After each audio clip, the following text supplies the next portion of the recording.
Assalamualaikum warahmatullahi wabarakatuh. Hai guys, good morning. Gimana kabarnya?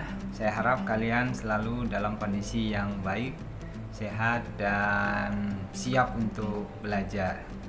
Pada kesempatan kali ini kita akan melanjutkan kegiatan pembelajaran leksiografi kita dengan topik yang lebih menantang dan tentu saja lebih menghasilkan kompetensi yang produktif bagi kalian. Penasaran dengan topik tersebut? Silahkan kalian simak tayangan berikut ya. Welcome to my YouTube channel, The Maduris Angel. Selamat datang di channel YouTube saya, The Maduris Angel. Tayangan kali ini saya dedikasikan khusus kepada rekan saya, sekaligus senior saya, sekaligus juga seorang leksiografer dan manajer Oxford. Beliau adalah almarhum Bapak Denny Quarry, seorang staf pengajar dari program studi sastra Inggris Universitas Airlangga Surabaya. Beliaulah yang memberikan inspirasi kepada saya sehingga akhirnya saya menjadi sangat tekun dalam bidang leksiografi. Adapun topik kita pada kali ini adalah writing examples, menulis contoh, dengan saya Iqbal Nurul Azhar, staf pengajar dari program studi sastra Inggris, jurusan Ilmu Sosial dan Ilmu Budaya, Fakultas Ilmu Sosial dan Ilmu Budaya, Universitas Trunojoyo, Madura. Adapun subtopik kita kali ini ada 4. Yang pertama, functions of examples, fungsi-fungsi dari contoh. Yang kedua adalah sources of examples, sumber-sumber dari contoh. Yang ketiga adalah corpus, example and cultural information. Korpus, contoh, dan informasi yang bersifat kultural.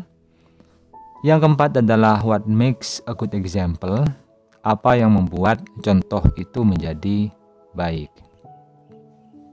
Mari kita bahas satu persatu beberapa subtopik yang telah saya sebutkan tadi. Bagian pertama dari kegiatan pembelajaran kita adalah membahas tentang fungsi dari contoh. Fungsi-fungsi ini akan terlihat berbeda bergantung kepada jenis kamus masing-masing yang ada di masyarakat. Saya membawa 2 jenis kamus. Ya, yang pertama adalah historical dictionaries, yang kedua adalah learners dictionaries, untuk kita lihat perbedaannya yang berhubungan dengan fungsi dari contoh yang ada di dalamnya. Dalam kamus yang berjenis historical dictionaries atau kamus terkait dengan sejarah, maka setidak-tidaknya ada 3 jenis fungsi di situ. Yang pertama adalah to show the first use to document language change and the emergence of new uses. Fungsi yang pertama adalah untuk menjelaskan kepada pengguna bentuk pertama ya, atau bentuk mula-mula satu lema itu muncul. Kemudian tentu saja mendokumentasikan perubahan kata dan fungsinya atau perubahan maknanya serta penggunaan-penggunaan baru yang ada di masyarakat. Sambil contoh di situ, misalnya di bawah di situ ya ada keterangan example Gracia di situ. Ada kata hotspot ya. Hotspot di sini di tahun 1888 dikatakan sebagai, ini definisikan sebagai one of numerous small areas on the skin that are specially sensitive to heat. Ya, di situ didefinisikan bahwa hotspot adalah bagian dari kulit ya yang sangat sensitif kepada panas. Kemudian pada tahun 1931 didefinisikan sebagai a lively night club ya. Klub malam yang bersifat live di situ. Pertunjukan langsung berarti ya. Terus 1941 berubah ya. Definisinya menjadi a place of political danger, merujuk kepada sebuah tempat yang berhubungan dengan politik. Kemudian an area pada tahun 1988 menjadi an area on the screen which can be clicked on to start an operation such as loading a file. Ini merujuk kepada komputer ya, tentu saja berhubungan dengan screen-nya. Kalau dari definisi tersebut kita bisa menebaknya ya. Kemudian Yang terbaru adalah an area where you can get connected to the internet through a wireless network. Jadi definisi-definisi yang seperti ini di dalam kamus yang berhubungan historical itu biasanya dilengkapi oleh contoh. Nah, contoh-contoh tadi rujukannya ke situ, memiliki fungsi-fungsi yang sudah saya sebutkan tadi itu. Oke, terus yang kedua adalah to give an example for each century, untuk menunjukkan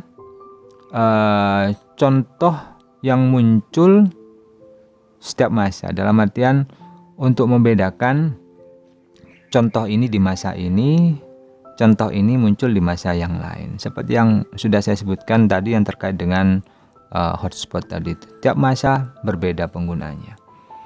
Kemudian yang ketiga adalah to prove the existence of words, untuk membuktikan keberadaan dari kata.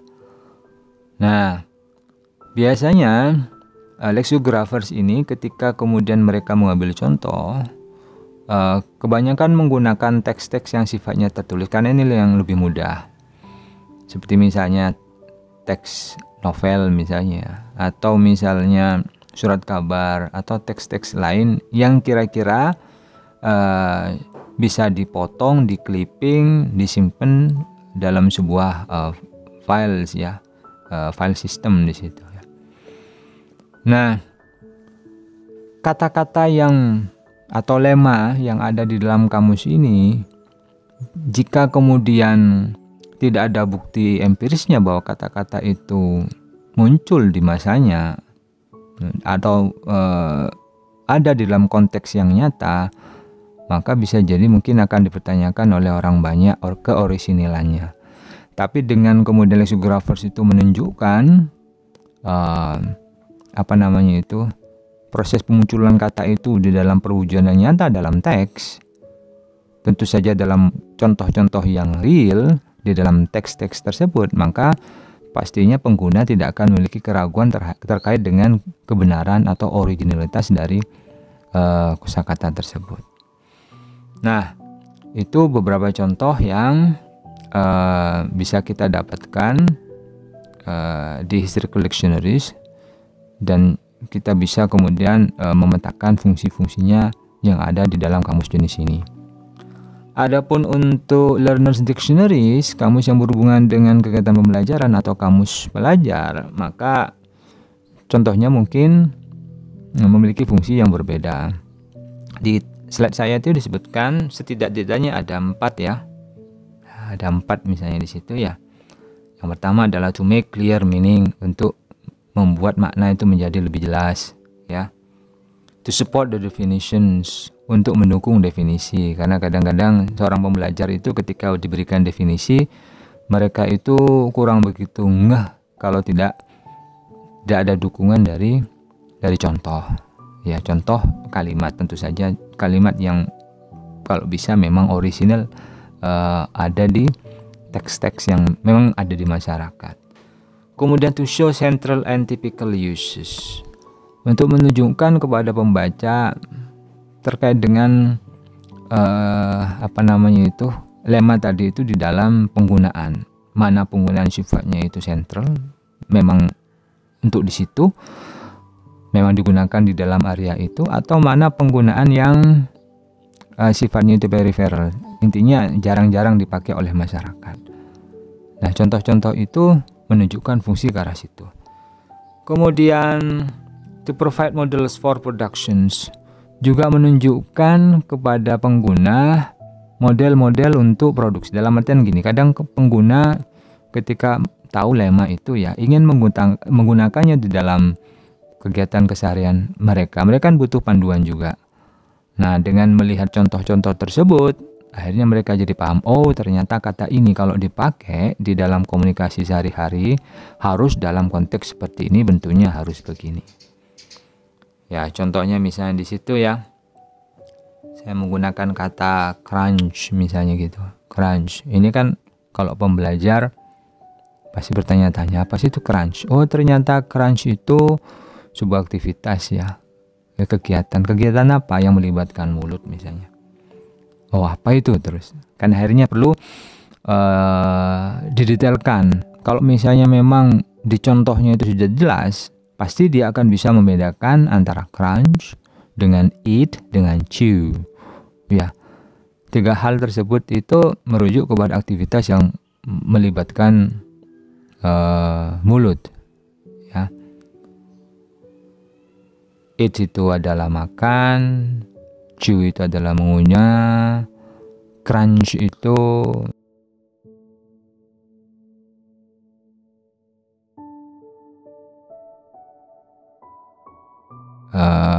seperti mengunyah, tetapi yang dikunyah itu sifatnya itu rapuh ya, seperti misalnya kerupuk dan seterusnya, itu adalah crunch. Kemudian ada kosakata di situ prom ya, prom, dan kemudian juga ada kosakata date atau party di situ, identik. Jadi kadang-kadang pembelajar yang berasal dari non Amerika atau non Inggris misalnya, mereka pasti akan bertanya what is prom. Ternyata di situ jelaskan prom adalah jenis pesta. What is the difference between prom and another or maybe other parties. Nah, kalau dijelaskan bahwa dalam konteksnya, dalam sebuah contoh yang nyata, pembelajar itu pasti tahu bahwa prom itu adalah pesta yang kebanyakan sifatnya itu formal ya. Biasanya itu dilakukan di akhir-akhir tahun misalnya, atau akhir masa untuk kegiatan pembelajaran di sekolah. Beda dengan party biasa ya, atau party-party yang lainnya. Nah, contoh-contoh tersebut itu memberikan wawasan kepada para pengguna terkait dengan lema tadi. Bagaimana lema itu ada di dalam konteks yang nyata, sehingga akhirnya pembaca itu jadi paham batasan-batasan penggunaannya. Apakah mereka harus begini dan harus begitu. Selanjutnya kita melangkah ke pembahasan sources of examples, sumber-sumber dari contoh. Nah, sumber yang pertama itu kalau kita melihat sejarah perkembangan kamus, itu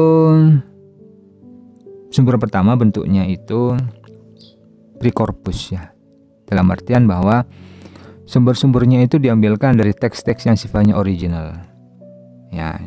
Contoh di situ attributed citations ya, sitasi yang melekat kepada teks-teks tertulis. Jika kalian menonton film The Professor and the Madman, kalian bisa melihat di situ bagaimana Dr. Johnson itu beliau dengan timnya itu mengcompile kamus dengan cara apa? Dengan cara meminta bantuan dari masyarakat, terutama mereka yang suka kepada naskah-naskah sastra, untuk mendata kata-kata termasuk juga contohnya dan dikirim ke mereka. Nah, penggunaan contoh yang macam kayak gini ini muncul di era sebelum korpus ya. Kemudian di situ ada proses invented. Mereka menemukan contohnya atau mereka bikin contoh sendiri. Ya. Contoh misalnya gini ya, in Learner's Dictionary, sini kamus pembelajaran. Kadang-kadang karena susah ya misalnya ya untuk mencari di teks-teks yang sudah ada misalnya, maka pekamus itu menciptakan sendiri. Cuma resikonya memang kalau menciptakan sendiri, keorisinalitasan dari contoh tersebut mungkin bisa dipertanyakan, apalagi jika kemudian contoh tersebut kurang begitu familiar di dalam masyarakat. Kemudian with the corpus ya, sumber-sumber dari examples yang kedua adalah dengan menggunakan korpus. Ini dimulai sejak tahun 1987 ya, diinisiasi oleh Cobbles ini ya, direct from corpus unedited. Jadi langsung dari korpus, nggak usah diedit. Jadi ada teks misalnya ya, kemudian langsung di clipping, nggak pakai diedit, dijadikan sebagai katalog ya, kemudian yaitu diinventarisasi dalam bentuk filing systems. Nah, ketika zaman internet kemudian diperkenalkan kepada masyarakat, korpus-korpus yang kebanyakan tertulis tadi kemudian transfer semuanya ke dalam bentuk ya, dalam bentuk yang elektronik. Nah, Kemudian selanjutnya berkembang ya menjadi more typically edited or shortened but reflecting recurrent behavior contextual features. Nah, contoh-contoh tadi kemudian yang tadi itu ya kan langsung diambil dari teks-teksnya itu tanpa diedit. Sekarang di masa selanjutnya itu sudah mulai diedit ya, diperpendek, jadi yang tidak perlu itu dibuang, ya informasi-informasi yang tidak perlu itu dibuang, dan seterusnya, sehingga akhirnya lebih simpel, mudah digunakan dan mudah dipanggil oleh sistem ya. Nah, meskipun lebih pendek ya, terus juga sudah diedit, tetapi di situ reflecting recurrent behavior ini tetap menunjukkan pola-pola ya, kehadiran dari kosakata tersebut. Karena apa? Karena memang masih tetap valid itu. Contoh-contoh itu masih tetap valid, terus contoh-contoh itu masih tetap original meskipun ada proses pemotongan di sini dan di sana. Tetapi main poinnya itu masih tetap berusaha untuk dipertahankan oleh tim dari Koblit tadi itu. Kemudian selanjutnya sumber contoh ya yang terkini adalah with the web. Ini dengan menggunakan web ya. Nah, automatically grab from all available resources including the social networking sites. Nah, internet itu merupakan lahan yang basah untuk menjaring contoh ya, dengan menggunakan perangkat lunak misalnya, apapun jenisnya itu, contoh yang nyata yang muncul di dalam internet itu semuanya bisa dijaring ya, tinggal kemudian lexicographer itu memilah-milah mana yang dibutuhkan, mana yang tidak. Nah, ini lebih cepat, jauh lebih cepat, lebih economical, lebih hemat ya, dan tentu saja kalau saya pikir mungkin lebih valid. Karena apa? Karena memang mau contoh yang dipendekkan, mau contoh yang memang original dari teks, semuanya bisa dilihat di situ. Karena internet itu adalah gudang informasi. Di dalamnya itu teks original ada, teks yang sudah disimplify juga ada, teks yang sudah dimodifikasi itu juga ada. Semuanya bisa diambil ya, di grab katanya di situ ya. Diambil semuanya, diunduh semuanya itu dari internet dengan menggunakan sebuah sistem. Nah, jika dulu menjadi lexicographer itu adalah pekerjaan yang susah, zaman sekarang mungkin jauh lebih mudah ya, much more easier. Jika zaman dulu untuk mengerjakan satu kamus itu mungkin butuh 3-4 tahun misalnya, karena kamus itu harus mengumpulkan contoh-contoh yang konkret dan memang benar-benar ada di masyarakat. Zaman sekarang tinggal menggunakan software atau alat bantu misalnya yang ada di internet sana, tinggal kita klik satu kata akan terlihat di situ contoh nyatanya. Tidak hanya contoh nyata, mungkin analisis datanya juga muncul di situ berupa grafik ya, berupa tabel-tabel, bahkan informasi terkait berapa jumlah munculnya di situs ini misalnya, itu bisa kita petakan dengan menggunakan software tadi itu. Jadi teknologi membantu kita untuk bisa memudahkan kita menjadi seorang lexicographer. Saran saya kepada kalian semua ya guys ya, manfaatkan teknologi, jangan disia-siakan loh ya. Karena apa? Karena pada dasarnya teknologi adalah memang berfungsi untuk membantu kita.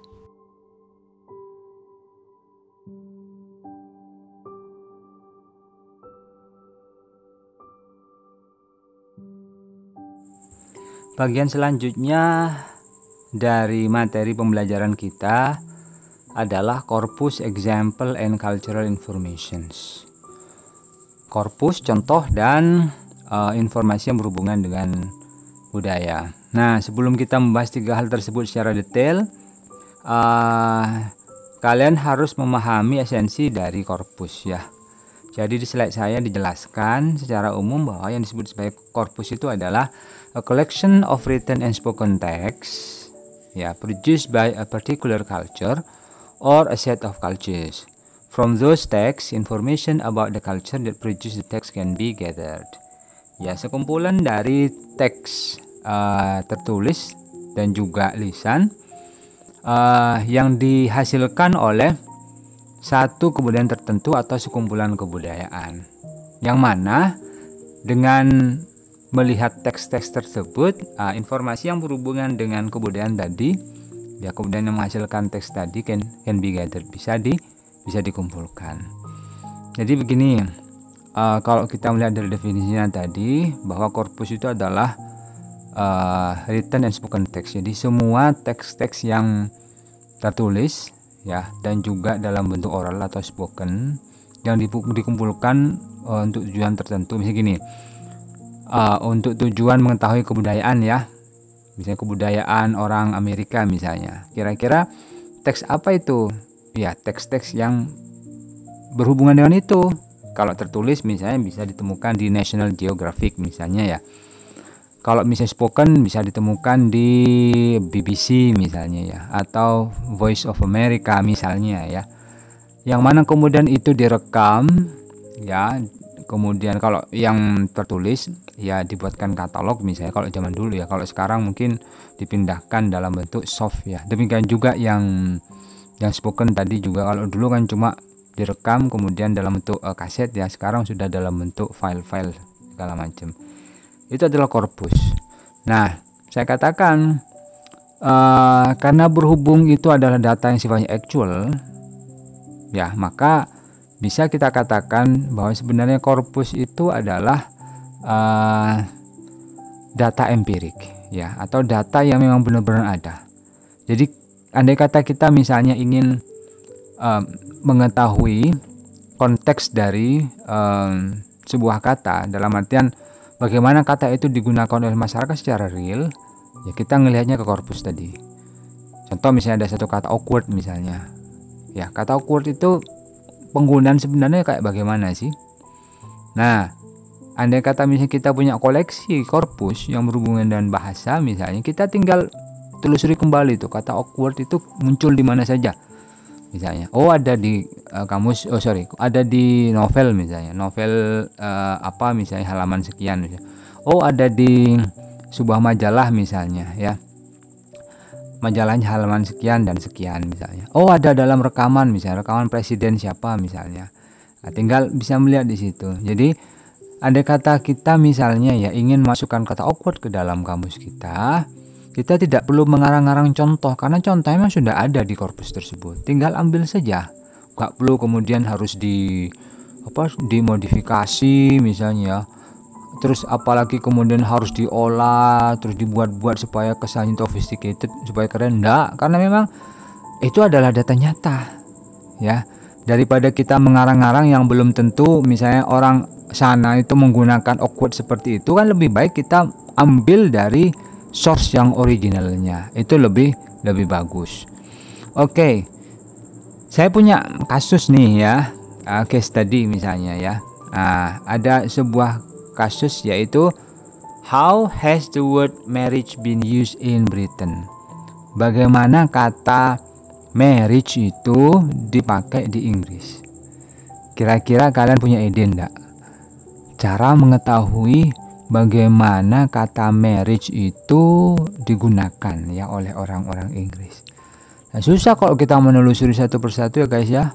Kalau kita interview satu persatu misalnya, marriage, you pernah ngomong nggak dengan menggunakan kata marriage misalnya ya? Oke, pernah ya. Apa sih konteksnya, bagaimana sih? Akhirnya kan kalau satu orang kan susah juga ya untuk bisa digeneralisir. Kalau misalnya kemudian 2 orang, 3 orang, kira-kira berapa lama kita harus mengumpulkan penggunaan secara real tersebut ya. Nah, korpus itu membantu kita, apalagi zaman sekarang semua serba berhubungan dengan teknologi ya guys ya.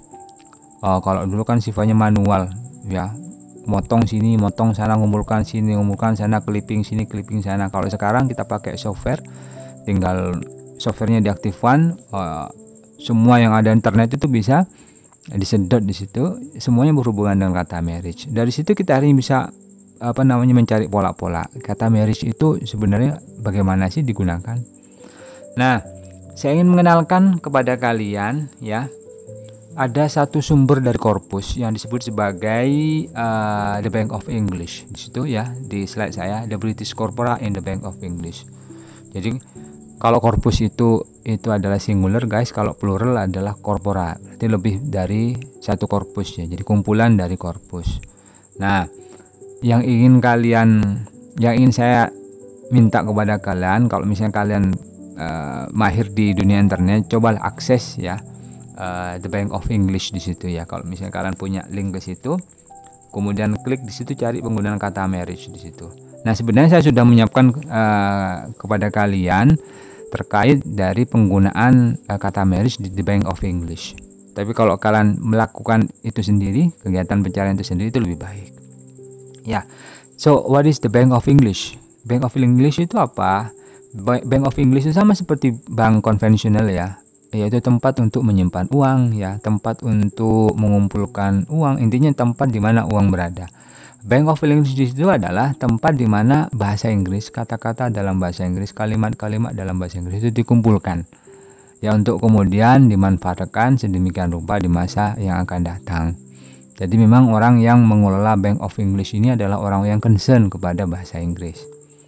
Nah, di situ ada penjelasan ya.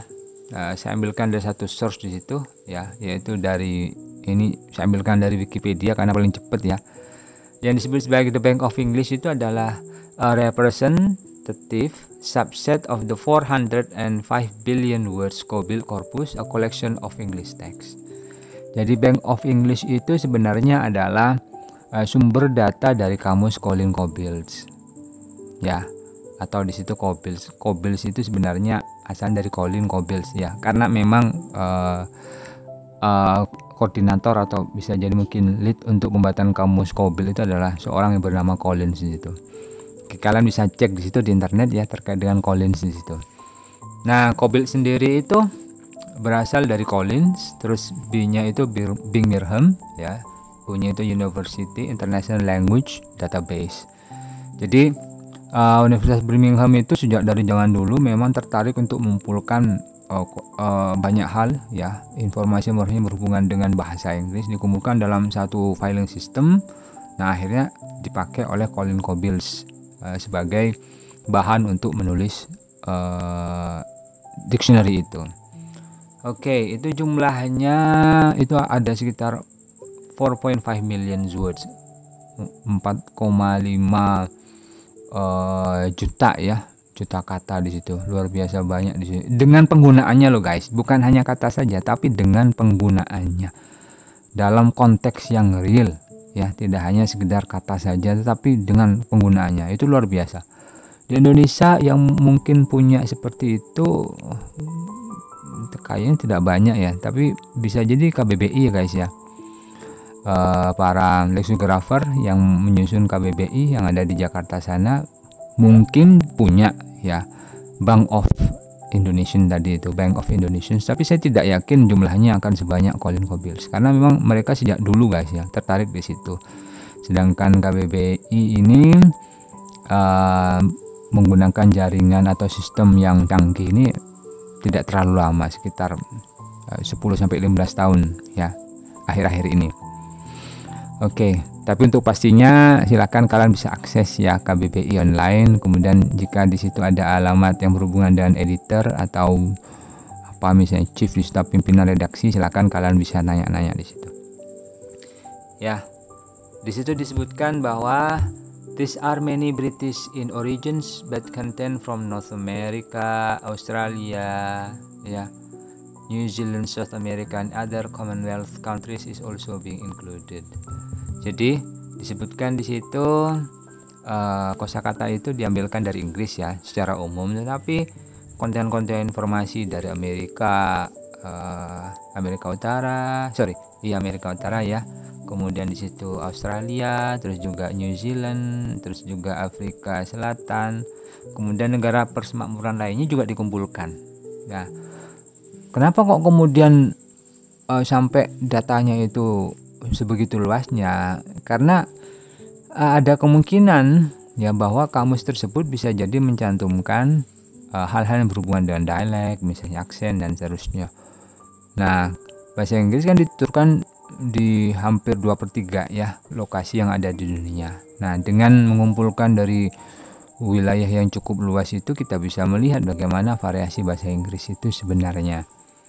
Oke, kemudian The majority of the texts are from written English collected from websites, newspapers, magazines, and books, but there is also a large component of spoken data using material from radio, TV, and informal conversations.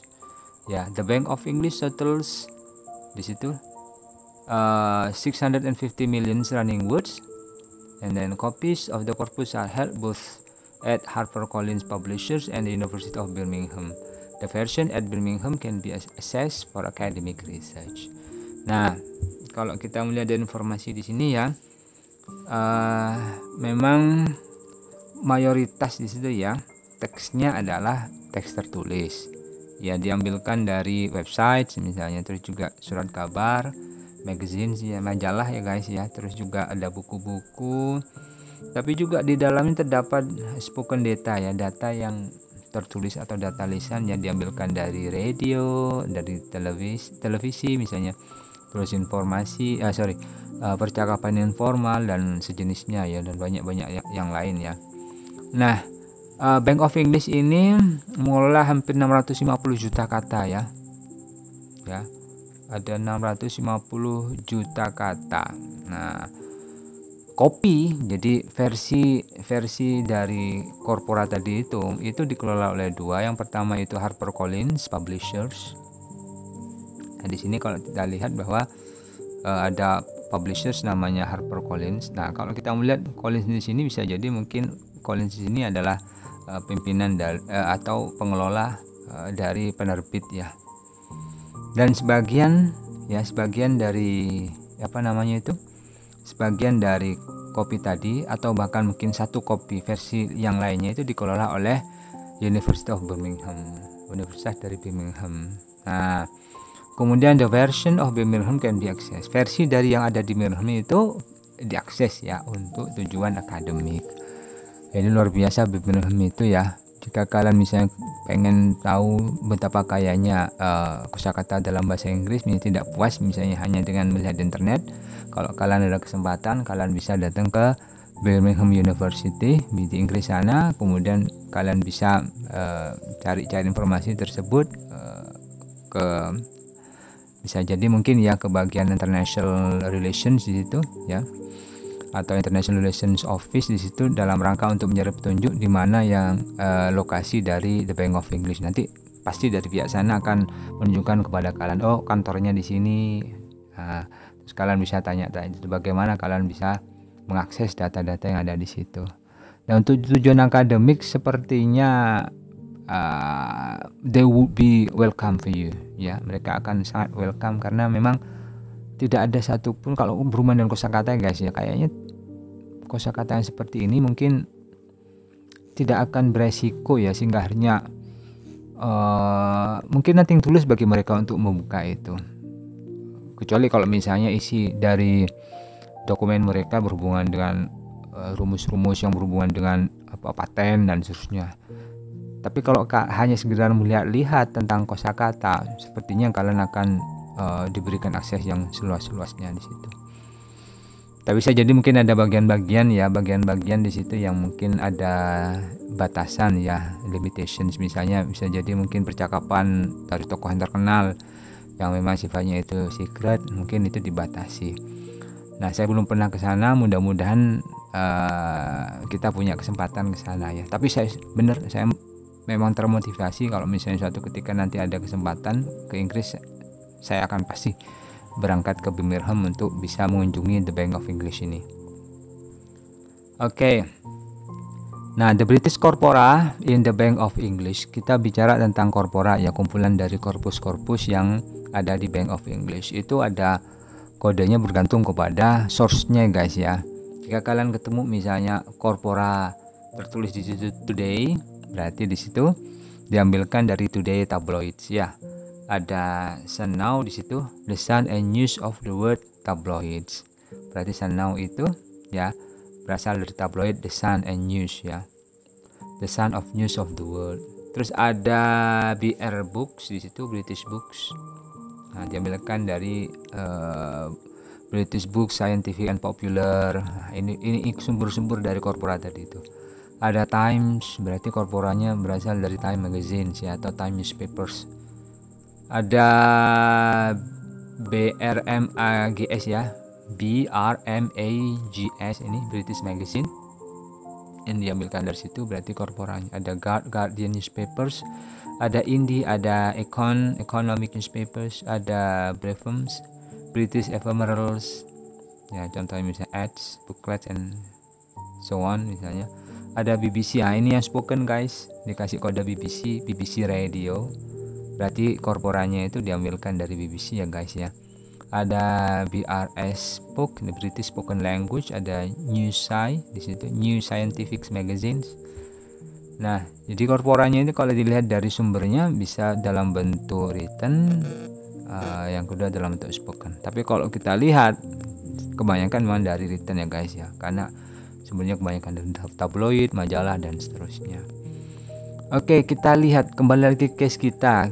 Ada kata marriage tadi itu ya, kira-kira apa yang bisa kita singkap ya dari kata marriage? Pengetahuan apa yang bisa kita singkap dari marriage yang bisa kita temukan di dalam korpus?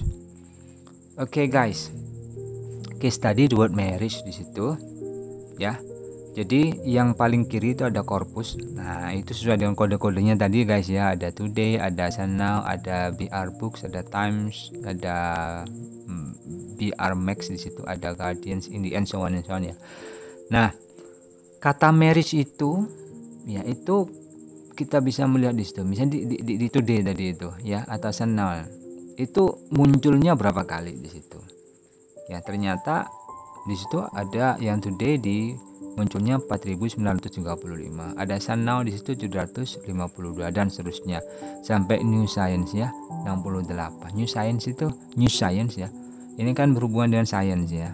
Kalau kita melihat di sini ternyata kata marriage itu jarang muncul di majalah yang berhubungan dengan science ya. Ya mungkin karena di majalah tersebut khusus membahas materi-materi yang berhubungan dengan IPA, berhubungan dengan fisika dan kimia ya, sehingga akhirnya kata-kata yang berhubungan dengan marriage, yang mana kata marriage sendiri itu domainnya kalau menurut saya itu adalah domain sosial. Nah, wajar saja jika kata marriage itu tidak banyak muncul di New Science tadi itu. Nah, average number per million words, ini rata-ratanya ya per 1 jutaan ya. Jadi 185,5 per 1 juta. Jadi jika ketemu 1 juta kata misalnya ya, maka di antara 1 juta kata itu akan ketemu kata marriage itu sebanyak 185 kali di Today ya. 129 per million itu ditemukan di sana dan seterusnya. Jadi kita bisa melihat datanya ya. Nah, pertanyaannya adalah what can we infer from the frequency information? Kita bisa dapat apa dari informasi yang ada di tadi apa yang saya maksud tadi ya, the British tadi ya, Bank of British ya, Bank of British. Kira-kira informasi apa yang bisa kita gali di situ dari Bank of British, korpus-korpus yang ada di Bank of British? Oke, kita lihat. Yang pertama adalah mention of marriage is most frequent in the tabloid British newspaper. Nah, penyebutan kata marriage itu paling banyak muncul di newspaper, koran ya, British newspaper, koran-koran Inggris ya. Ada Today, ada Sun, News of the World. Nah, ini paling banyak muncul di situ. Kemudian juga di buku ya, di buku-buku. Oke. Then in the big number printed newspapers. Kemudian juga di koran-koran yang beroplah besar. Nah, kalau yang di pertama tadi tabloid, kemudian kedua buku, kemudian setelah itu ada di surat kabar yang oplahnya besar tuh, seperti misalnya Times, Guardians, Independence, and Magazines. Nah, terus the word is surprisingly not frequently found in spoken corpus. Nah, uniknya ya, di korpus yang spoken, BBC dan British British spoken ya, ternyata kata marriage itu jarang muncul. Nah, kita bisa melihat kenapa kok kemudian seperti itu. Kita bisa cari-cari alasan di situ. Kita bisa menemukan. Nah, ujung-ujung nanti larinya kita akan ketemu kebudayaan masyarakat Inggris sana yang berhubungan dengan marriage. Dari apa yang tersingkap atau terungkap dari bahasa mereka. Jadi luar biasa kajian korpus ini guys. Asalkan kalian serius bisa mengkaji korpus, kalian bisa mengetahui banyak hal. Padahal hal-hal tersebut terkadang itu terlewatkan ya. Tapi ternyata dengan melihat bahasa kita bisa melihat kebudayaan dari sebuah masyarakat. Dalam konteks ini kita bisa melihat kebudayaan dari masyarakat Inggris ya. Kemudian this may mean that, kita bisa melihat ya, kita bisa menyimpulkan bahwa people don't talk much about marriage. Khusus tadi kenapa kok sedikit di korpora yang bersifat spoken. Ternyata orang Inggris kita bisa menyimpulkan people don't talk much about marriage. Orang itu nggak terlalu banyak ngomong ya tentang marriage. Jadi ngomong tentang pernikahan itu di dalam konteks spoken kayaknya jarang sekali. Beda ya dengan Indonesia ya.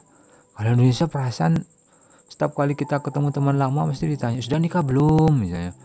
Kita ketemu anak seseorang mesti ditanya sudah nikah belum. Kalau sudah nikah mesti ditanya itu sudah punya anak berapa misalnya. Jadi marriage itu satu topik yang biasa bagi orang Indonesia. Tapi bagi sana, terutama di spoken ya, marriage itu suatu hal yang jarang sekali diangkat ya. Oke, terus yang kedua, they do but they don't use the word marriage itself. Mungkin mereka itu menggunakan kata marriage tetapi mereka menggunakan istilah yang lain. I do not know, maybe making relation misalnya, making permanent relation, making well established relation, enggak tahu. Jadi mungkin mereka ngomong marriage tetapi mereka pakai cara yang berbeda untuk bersinggungan dengan topik marriage itu ya. Karena mungkin bagi mereka menggunakan kata marriage itu sakral banget ya, akhirnya mereka menggunakan cara yang lain. Kita tidak bisa memastikan sebelum kita menginvestigasi orang-orang yang istilahnya tadi yang direkam percakapannya itu tadi ya. Kemudian the kind of conversations in this corpus do not deal with such personal matters very often. Nah, bisa jadi ya percakapan macam ini di dalam korpus itu ternyata jarang ya. Jadi orang ngomong marriage itu jarang di Inggris sana.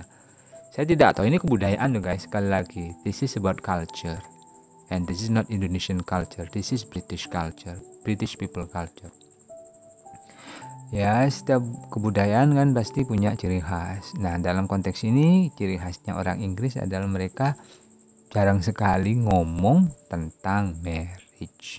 Ini kemungkinan ada tiga kemungkinan. Yang pertama, sekali lagi saya ulang, mereka tidak ngomong tentang marriage ya, tidak biasa ngomong banyak tentang itu, atau mereka ngomong tentang itu ya tetapi menggunakan cara yang berbeda, atau ya karena orang-orang yang diambil datanya itu dalam artian diajak ngomong, direkam percakapannya, mereka jarang bersinggungan dengan topik-topik macam kayak gitu, sehingga akhirnya susah untuk menemukan kata marriage di dalam percakapan ya, atau di dalam komunikasi antar para sumber data tadi itu yang direkam suaranya ya di dalam korpus yang sifatnya itu oral tadi. Oke. Nah, selanjutnya kita bicara tentang ini yang written ya. Jadi ini korpus ya, atau korpora yang dalamnya ada informasi terkait dengan korpus yang diambilkan dari teks-teks tertulis ya. Ini pakai sebuah software yang tentu saja yang diolah sedemikian rupa, akhirnya muncul seperti ini kata marriage ya. Nah, yang sebelah kiri itu adalah satuan linguistik atau satuan lingual yang muncul sebelum kata marriage, sedangkan yang sebelah kanannya itu setelah kata marriage.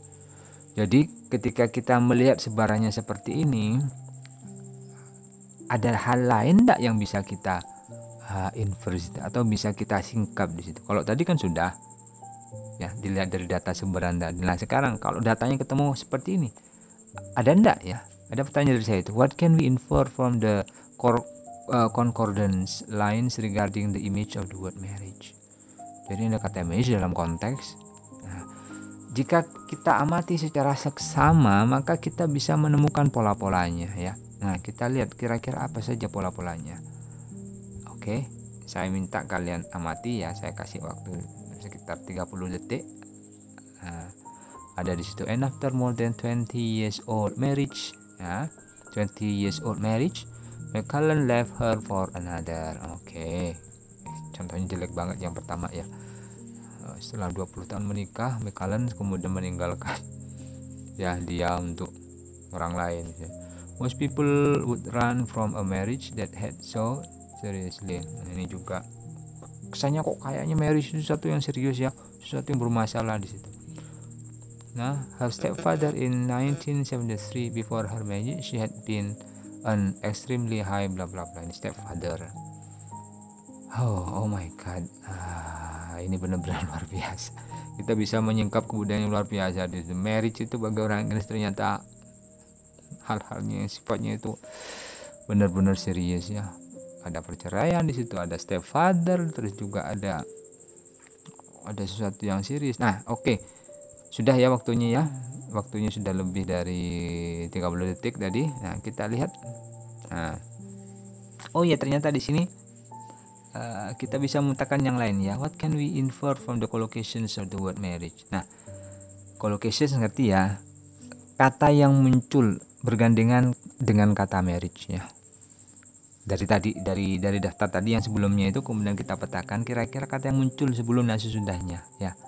Itu namanya collocations. Nah, misalnya her, ada his, their, of, is, after, her ya. Her marriage misalnya, atau his marriage, atau their marriage, of marriage misalnya, a marriage ya, bla bla bla, yes, bla bla bla ya. Ya, after marriage, first, my, and so on and so on. Ini semua adalah collocation words ya, atau pasangan dari kata marriage tadi itu, baik itu sebelum maupun sesudah. Tapi saya sepertinya melihat kalau dilihat dari contohnya ini seperti sebelum ya. Oke.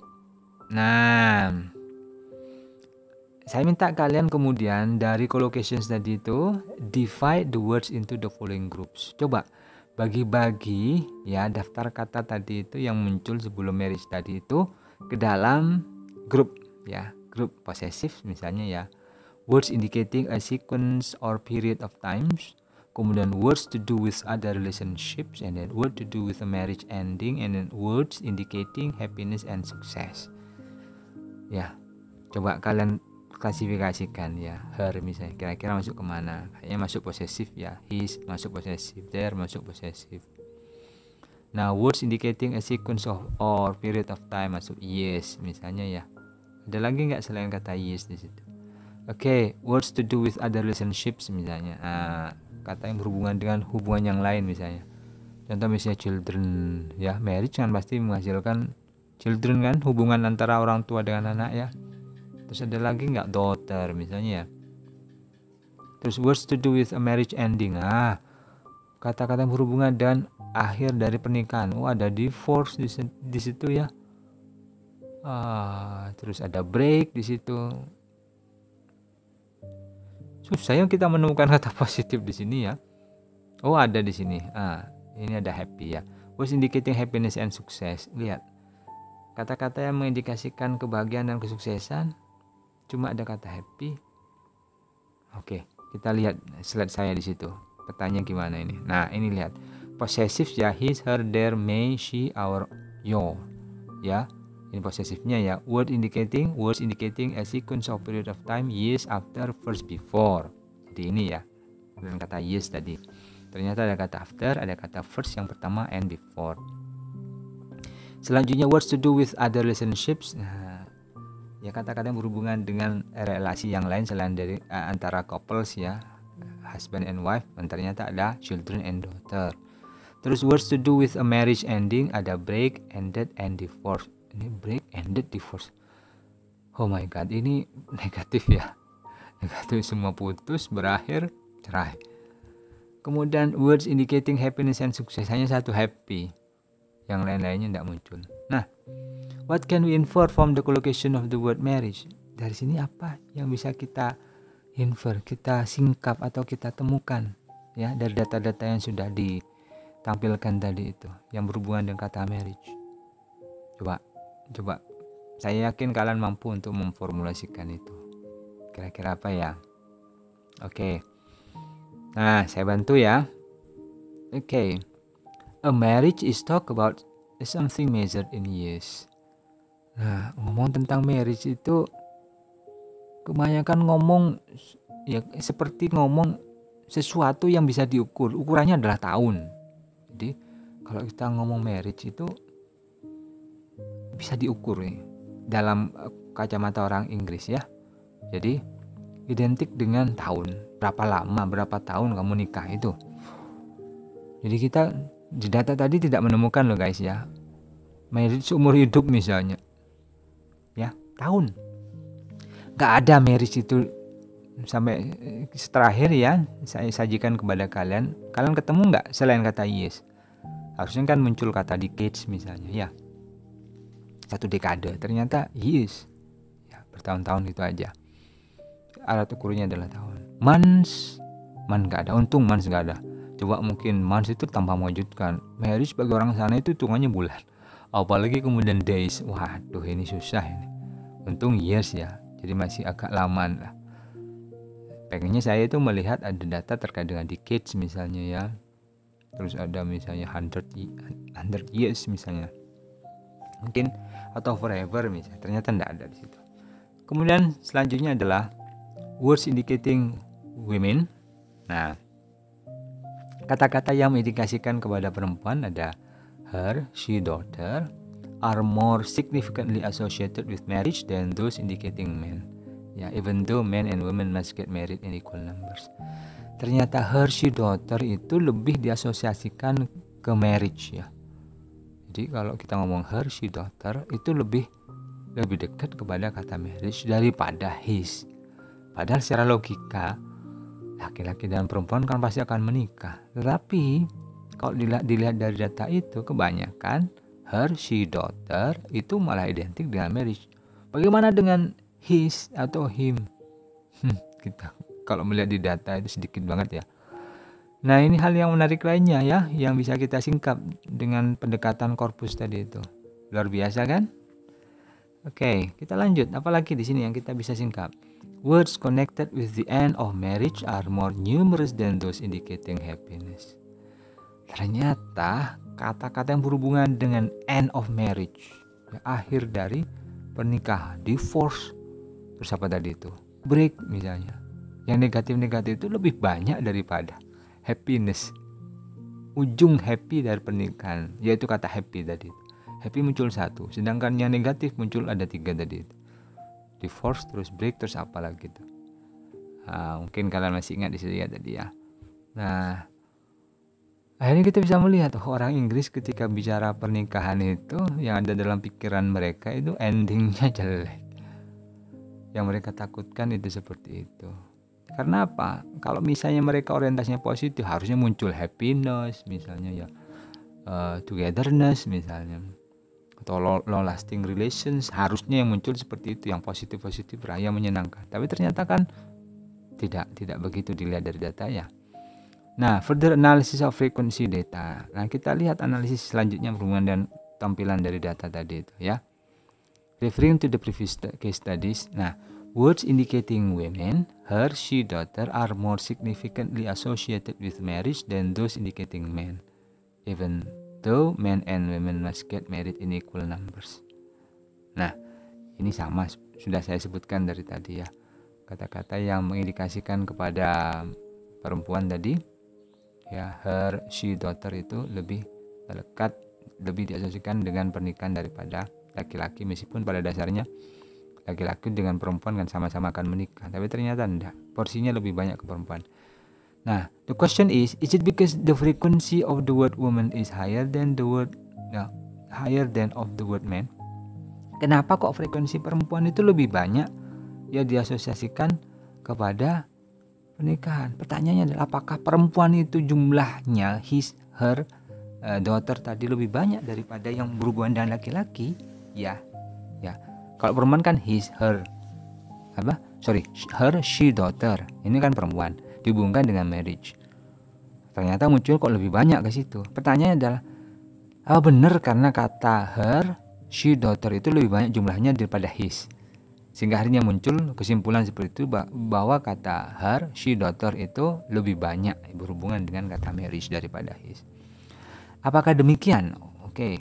Ini butuh penelitian lebih lanjut, nanti akan kita singkap ya fakta-fakta yang lain terkait dengan data. Now, which one has the higher frequency, the word husband or wife? Nah, selanjutnya adalah pertanyaan, kira-kira frekuensi yang paling banyak itu yang mana sih? Husband atau wife? Kata husband atau wife? Lebih banyak kata husband ataukah kata wife? Suami ataukah istri? Nah, logikanya ya, kalau misalnya kata-kata laki-laki yang lebih banyak muncul, harusnya kan husband lebih banyak loh guys ya. Kalau yang perempuan lebih banyak muncul, kata woman misalnya lebih banyak muncul, harusnya wife yang muncul. Nah, kita lihat ya. Nah, for the analysis of frequency data women ya, kata perempuan itu disebut 114.000 kali ya, 114 22 times ya. Ada 114.022 kali ya woman. Sedangkan men 280,290 280.290 kali. 2 kali lipatnya guys ya. Kalau lihat itu, kata men itu ternyata lebih banyak jumlahnya disebut daripada kata woman. Tapi kita lihat, yuk coba, wife itu ada berapa? Wife itu 79 ya, around 79,000, lebih dari 79.000. Sedangkan husband itu 52. Kok bisa ya? Aneh ya, menarik ya. Women itu lebih sedikit jumlahnya, tapi wife-nya lebih banyak. Sedangkan men itu lebih banyak jumlahnya, husband-nya itu lebih sedikit. Harusnya kalau men-nya lebih banyak, husband-nya kan juga sama-sama banyak. Logikanya begitu guys ya.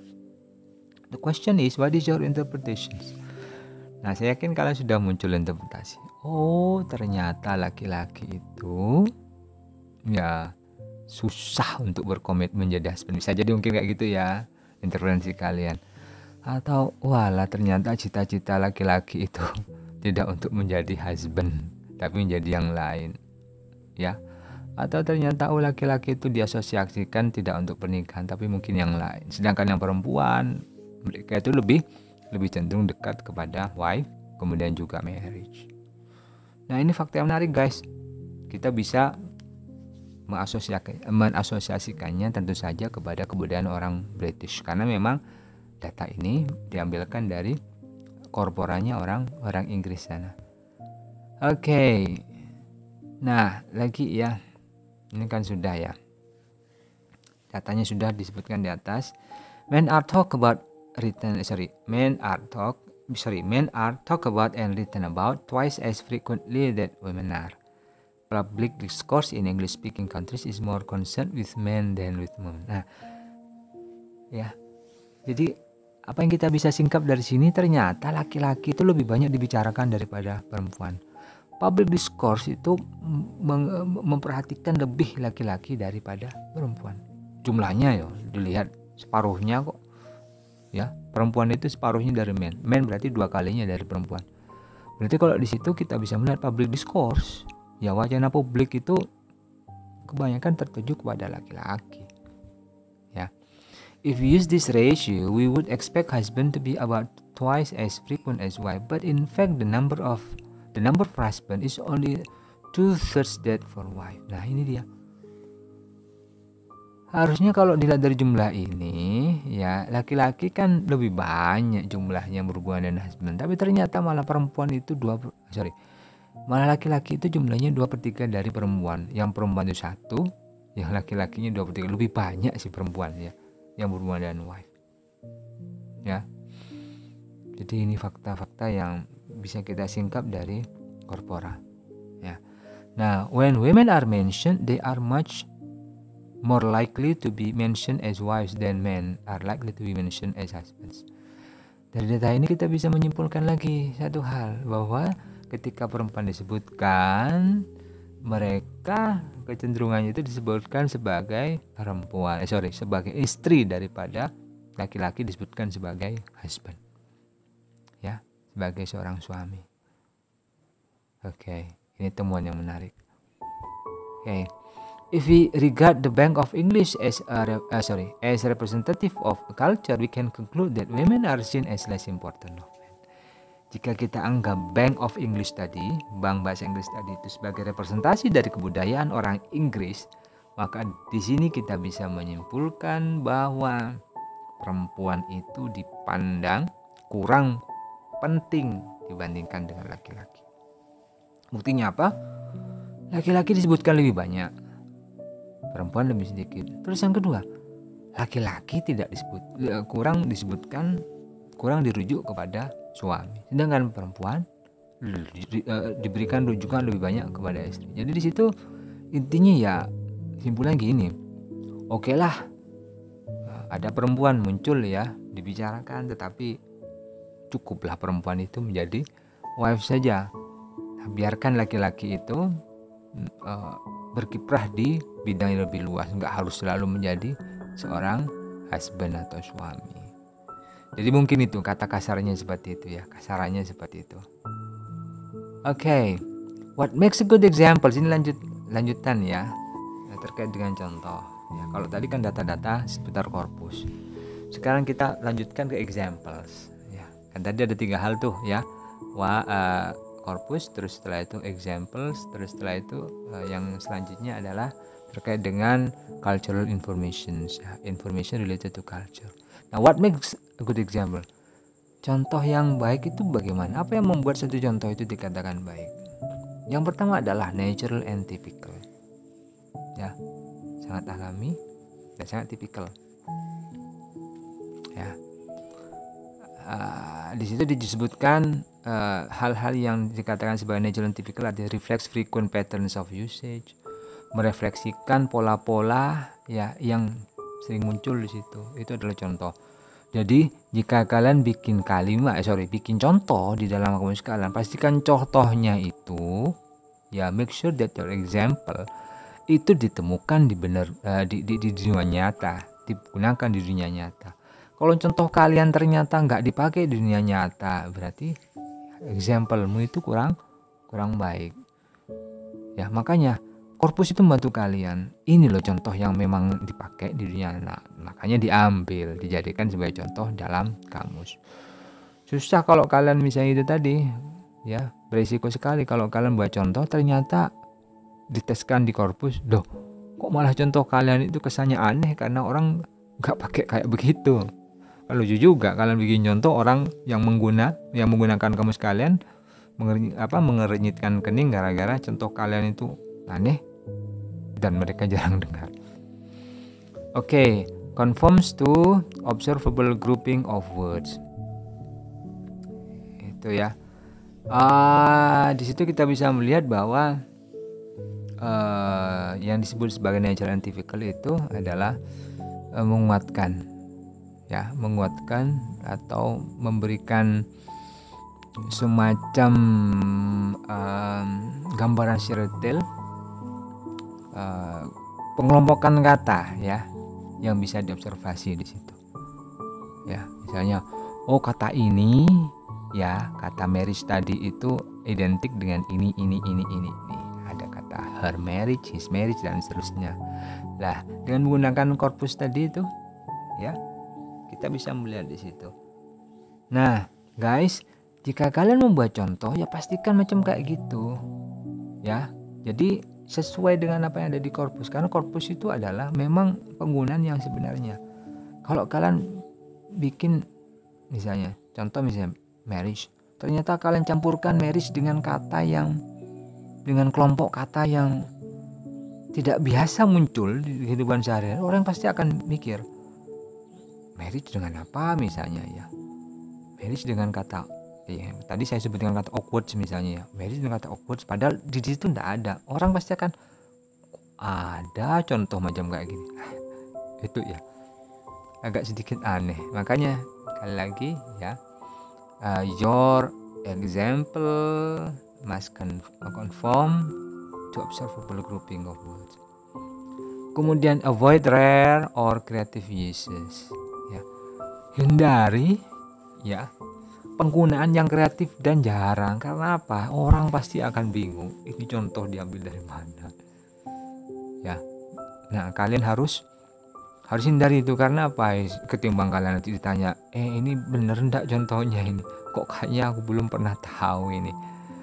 Nah, jadi kalian harus konsultasi lagi, lihat data di korpus kalian ya, supaya kalian yakin, oh ini contoh yang seperti ini memang biasa digunakan oleh orang-orang sana atau orang-orang di mana misalnya kamus ini misalnya kamus Madura ya, atau kamus Jawa misalnya, orang-orang di mana orang Madura atau Jawa menuturkan itu. Oke. Terus example misalnya ya, saya punya contoh misalnya ini penggunaan kata proxy ya. If you do something by proxy, you arrange for someone else to do it for you. For example, you can create an international incident by proxy. Ini COBILD ya. Ini proxy menggunakan FD ya, FSD ya, full sentence definitions ya. Ini pakai COBILD, ciri khas dari COBILD itu FSD, full sentence definitions. Ternyata itu juga muncul ya, LDOCE ya.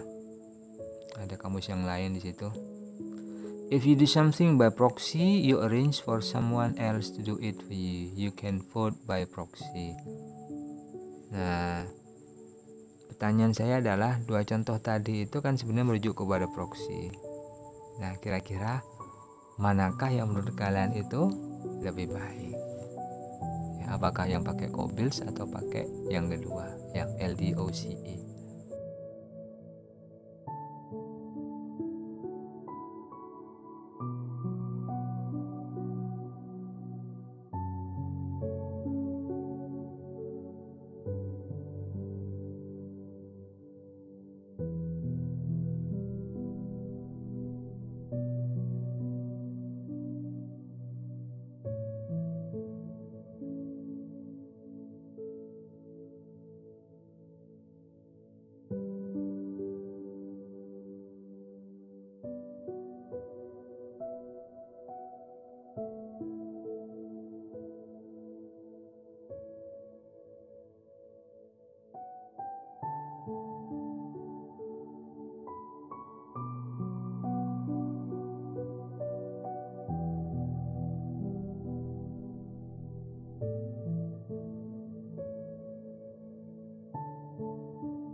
Longman Dictionary of Current English. Kalau saya lebih cenderung ke arah yang COBILD, karena memang background COBILD itu mereka dari awal menginisiasi korpus tadi itu ya, dengan pendekatannya FSD tadi itu. Oke, kita lanjut ya. What makes a good example? Contoh yang lain ya, alasan yang lain kenapa kok kemudian satu contoh dikatakan baik. Selanjutnya ada informatif ya, supports and clarifies the definitions. Contoh itu harus mendukung dan memberikan penjelasan terkait dengan definisi. Jangan kemudian contoh itu malah membuat kabur definisi, malah tambah susah ya. Contoh itu harus menambah jelas definisi, jangan malah kebalikannya ya. Contoh misalnya, what is the problem with the following examples ya. Di COBILD ini kebetulan saya ambil contoh dari COBILD di sini. Common cold ya, common cold. Ini kan common cold itu kayak demam biasa ya, kayak flu misalnya ya. Atau kita kalau masuk angin misalnya kan agak panas terus meriang-meriang. Tapi kayaknya bukan meriang ini ya. Cold itu biasanya lebih dari meriang, mesti ada panasnya dan kalian merasa kedinginan di situ gara-gara panas itu tadi.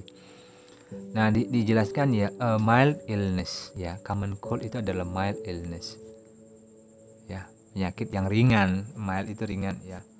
Kalaupun toh misalnya berat, mungkin beratnya itu di tengah. Tapi kalau dilihat dari mild illness itu adalah ringan ya.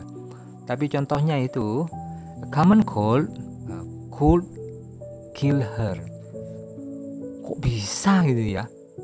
ya, common cold ya, wong demam biasa itu loh bisa membunuh dia, berarti kan bukan mild illness. Nah ini ada kontradik ya, hindari macam kayak gini ya. Saya menyarankan kalian pikir dulu ya, common cold could kill her. Kalau misalnya common cold itu bisa membunuh, berarti bukan mild illness, ini berarti ada serious illness, paham ya? Karena mild illness itu tidak mungkin membunuh orang, ya paling membuat kalian itu take have you are forced to have a bed rest ya, cuma paling itu yang paling jelek di situ. Tapi kalau sampai membunuh, this is a serious illness, not a mild illness. Nah jangan sampai kalian bikin contoh yang macam kayak begini ya.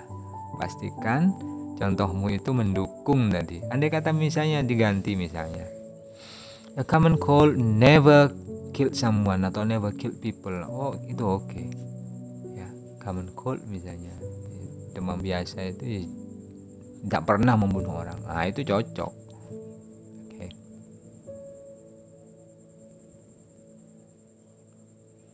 Oke, what makes a good examples? Selanjutnya ya, informative but not too informative. Selanjutnya ada informatif, yang memberikan informasi tetapi jangan kemudian informasinya diumbar ya, berlebihan. Kalian harus ingat guys, di buku pragmatik sekalian ya, coba buka itu cooperative principle di situ ya. Terutama di bagian maksim, di situ ada maksim yang namanya itu maxim of quantity. Kalau memberikan informasi itu jangan terlalu banyak, tapi juga jangan terlalu sedikit. Nanti orang jadi marah atau jadi nggak seneng. Orang itu informasinya minta apa, kalian kasih sedikit, ya pasti kecewa. Orang itu minta informasi apa, kalian kasih terlalu banyak, orang pasti sebel. Loh aku cuma butuh ini kok dikasih macam-macam ya. Oke, informatif but not too informative. Contoh misalnya gini, regular. Gordon is one of our regulars. Contohnya, he comes in for a drink about this time every night. Kemudian selanjutnya ada, we've been living together for years. Let's regularize the position and get married. Ya. Gimana kesan kalian ini? He comes in for a drink about this time every night. Kalau regular itu apa perlu dikasih contoh? Itu dia ya. Kalau misalnya oke lah, kalau perlu ya dikasih saja. Tapi kalau misalnya tidak perlu, dibuang saja lah ya, kalau orang sudah tahu misalnya ya. Apalagi di situ yang regular itu, Gordon is one of our regulars, kan sudah selesai itu contoh satu. Kenapa kok kemudian ditambahkan lagi dua? Seakan-akan nggak percaya dengan bagian pertama. Terus ya, we've been living ya together for years, let's regularize the position and get married. Kenapa nggak bikin kalimat yang lebih pendek saja lah ya, kan sudah cukup ya, let's regularize the position and get married. Simple daripada harus ditambahkan ya. Jadi intinya gini, bikin contoh jangan panjang-panjang, karena nanti kelebihan. Kalau kelebihan orang akan mikir kamu mau cerita apa ngasih contoh. Oke. Nah, breaches Grice maxim of quantity, too much information. Ini melanggar ya Grice maxim ya, maxim of cooperative principle, terutama maxim of quantity, terlalu banyak, too much information. Oke, selanjutnya apa? What makes a good example? Apa yang membuat contoh itu menjadi bagus ya? Intelligible, bisa dipahami ya. Avoid difficult peripheral vocabulary ya. Masih contoh itu jangan gunakan kosakata yang gak lazim ya, kosakata yang aneh-aneh. Kasih contoh tapi kosakatanya aneh, orang kan akan bingung. Harusnya kan contoh itu dipakai untuk memperjelas, ini malah membuat menjadi tidak jelas. Akhirnya buka lagi kamus ya, buka lagi kosakata bagian lain hanya untuk menjumpai arti dari kosakata tersebut, kan susah juga ya. Avoid decontextualization ya. Jangan atau hindari ya, hindari atau jangan sekali-kali gunakan kosakata yang orang yang membaca itu harus menekan konteksnya kayak bagaimana. Misalnya kadang penggunaan here atau her, misalnya his atau her itu menyulitkan. Misalnya he likes his coat misalnya. Ya, he likes his coat. He, dia suka misalnya his coat. His-nya itu ke siapa? Orang lain kah? Ataukah ke dia sendiri? Nah, jangan kayak begitu ya guys ya bikin contoh itu. Ya, saran saya lebih baik sebutkan nama. Budi likes his coat, masih mending ya. Atau Budi likes Andy's coat, masih mending. Ya, karena ketika menyebut pronoun hati-hati dengan itu. Jangan sampai kemudian orang harus mikir 2 kali untuk memahami contoh kalian. Ya, anaphoric references, names, etc. unclear without wider context. Sebutkan di situ. Jangan masukkan anaphoric reference, kemudian jangan masukkan nama orang. Ya, misalnya tiba-tiba muncul kata, kalau misalnya kata umum is okay lah. Tapi kalau misalnya presiden, misalnya president of the United States misalnya ya, atau disingkat POTUS tadi misalnya, bla bla bla bla bla bla, mewacanakan sebuah policy misalnya. Terus mikir lagi ini presiden yang mana juga yang kayak begitu. Nah, susah juga kan. Contoh itu adalah untuk menjelaskan, jangan sampai kemudian buat orang sekali lagi mengernyitkan kening. Ini yang mana presiden kok kayak begini. Nah, hati-hati loh guys ya dalam membaca. Kemudian consider needs and skills of target users. Bikin contoh juga itu harus kalian memperhitungkan ya kemampuan bahasa, ya kemampuan kebahasaan atau kemampuan memahami konteks, teks dan seterusnya dari pengguna. Ya, kalau misalnya kamusnya itu kamus untuk pelajar misalnya ya, pelajar SD misalnya elementary school students atau secondary school students, maka contohnya itu jangan terlalu sophisticated ya, tinggi-tinggi.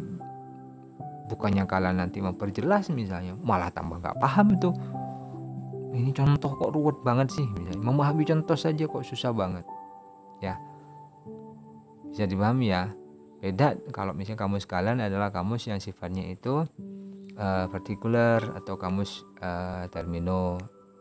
terminologi misalnya ya, term yang memang khusus, contohnya memang harus khusus ya, apalagi kemudian dipakai buat orang-orang yang memang kemampuan bahasanya tinggi, orang-orang hukum misalnya, biasanya itu bahasanya itu sophisticated tuh, maka contohnya juga harus menyesuaikan. Kalau tidak menyesuaikan nanti malah kesannya kurang paham, karena bahasa-bahasa hukum itu memang ya begitu, dari sananya seperti itu, kosakatanya ya memang begitu, agak susah dibandingkan dengan yang regular vocabularies ya. Jadi kalian harus pahami itu. Nah, ini catatan ya, catatan sebelum kita tutup pertemuan kita ini atau penjelasan dari saya ini. In learner dictionaries, examples are used for. Nah, ini dalam kamus pembelajar ya, kamusnya anak-anak SMP, SMA, bahkan mungkin siswa SD ya. Elucidating meaning, supporting definitions. Ya. Contoh itu dipakai untuk ya memperjelas makna, mendukung definisi. Terus showing central and typical uses, menunjukkan penggunaan yang sifatnya tipikal. Oh, kata ini dipakai dengan ini misalnya. Kata ini biasanya itu jalan atau collocations dengan yang ini misalnya. And then providing models for productions. Nah, jika pengguna itu ingin menggunakan atau mengetahui makna dari satu kosakata atau satu lema itu untuk tujuan yang sifatnya produktif, dalam artian ingin menggunakan itu untuk dimasukkan ke dalam teks-teks yang mereka akan buat. Nah, maka ada model di situ. Oh, ternyata kata ini cocoknya digunakan dalam kalimat seperti ini. Jadi kalau misalnya dia mau bikin kalimat ya mirip-mirip dengan contoh itu. Jadi itu ya untuk learner dictionaries.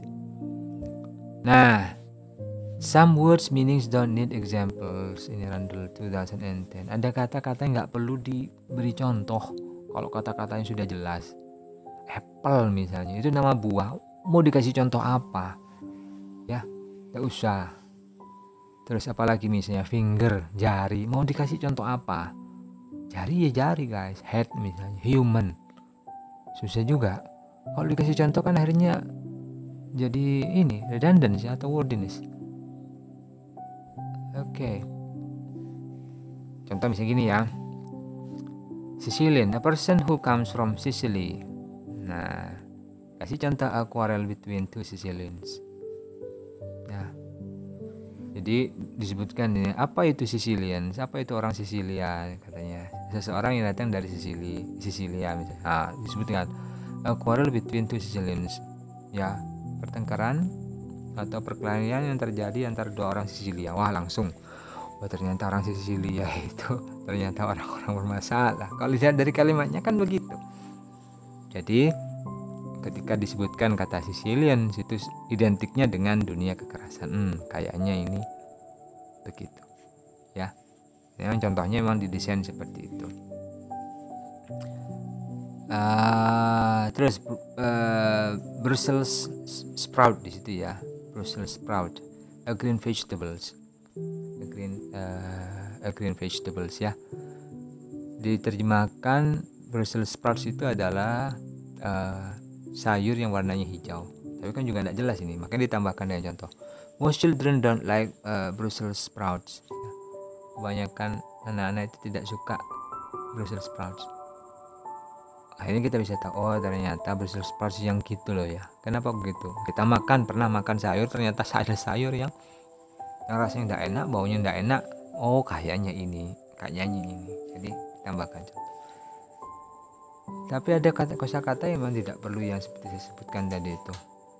Apples atau apa misalnya, memang umum-umum tidak perlu dikasih. Yang agak unik-unik ya harus dikasih contoh. Ya.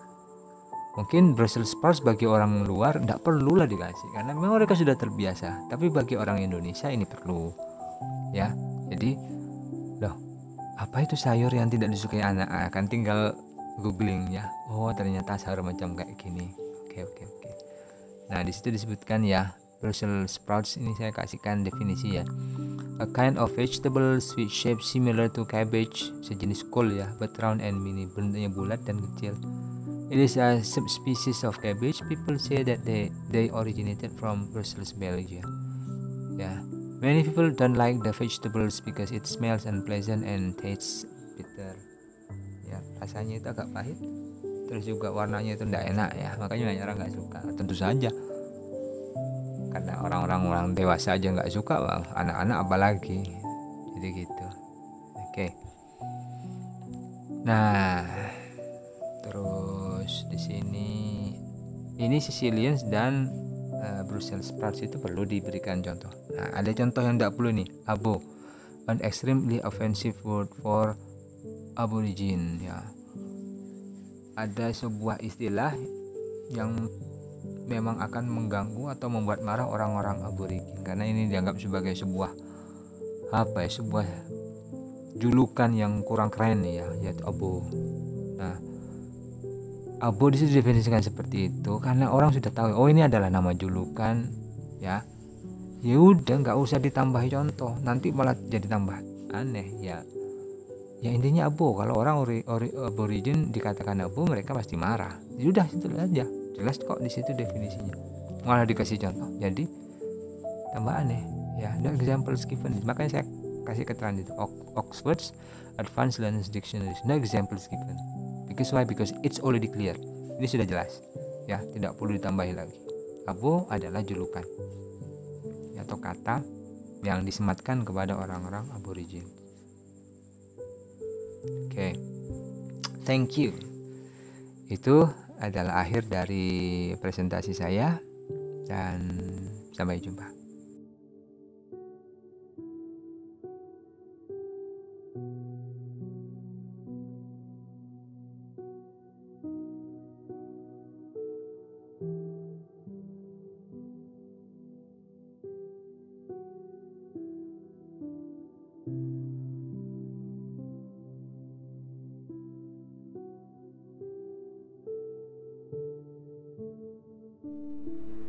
Gimana tayangan topik tadi? Keren ya? Mudah-mudahan topik tersebut bisa memberikan wawasan yang luas kepada kalian berhubungan dengan leksikografis. Harapannya kedepannya di Indonesia ini akan lahir para leksikografer handal yang tentu saja akan mampu untuk membanggakan Indonesia di kancah internasional. Jangan lupa untuk mendukung channel ini, klik like dan subscribe ya. Sampai jumpa di lain kesempatan. Wabillahi taufik wal hidayah. Wassalamualaikum warahmatullahi wabarakatuh.